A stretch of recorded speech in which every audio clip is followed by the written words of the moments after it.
সম্প্রতি একজন শিল্পীর একটি সঙ্গীতকে কেন্দ্র করে বেশ আলোচনা সমালোচনা হচ্ছে। তিনি বলেছিলেন, কি বলেছে তোমার পীর, কি বলেছে আকাবির। কি বলেছে তোমার পীর, কি বলেছে আকাবির। আচ্ছা, এরপরে তিনি বলেছেন কোরআন হাদিসের অনুসরণ করতে। তো এটা কি উনি অন্যায় করেছেন? ওইসব কিচ্ছা ছাড়ো, যদি বন্ধু পারো কোরআন হাদিস জেনে বুঝে একটু তুমি পড়ো। আকাবির আসলাফ যারা যারা কোরআন এবং সুন্নাহের আলোকে বিভিন্ন দিক নির্দেশনা দিয়ে থাকেন, তাদের সেগুলো অনুসরণ করা যাবে কোনো সন্দেহ নেই। সমস্যা যে জায়গাটা, সেটা হচ্ছে আমাদের প্রেজেন্টেশন।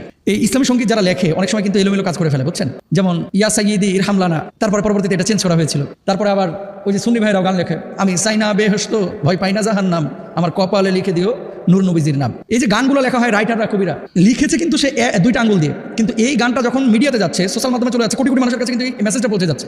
তাহলে যিনি গান লিখবে, লেখার আগে উচিত হচ্ছে একজন বিজ্ঞ আলেম দিয়ে গানটাকে যাচাই করা, যেখানে শিরকের কোনো বিষয় আছে কিনা, এখানে ইসলামের সাথে সাংঘর্ষিক কোনো বিষয় আছে কিনা। তবে আমাদের এই বিষয়গুলো নিয়ে খুব বেশি আলোচনা সমালোচনা না করে এই গানগুলো যখন লেখা হবে বা উপস্থাপন করা হবে, একটু আলেমদের শরণাপন্ন হওয়া উচিত। আল্লাহ আমাদেরকে বোঝার তৌফিক।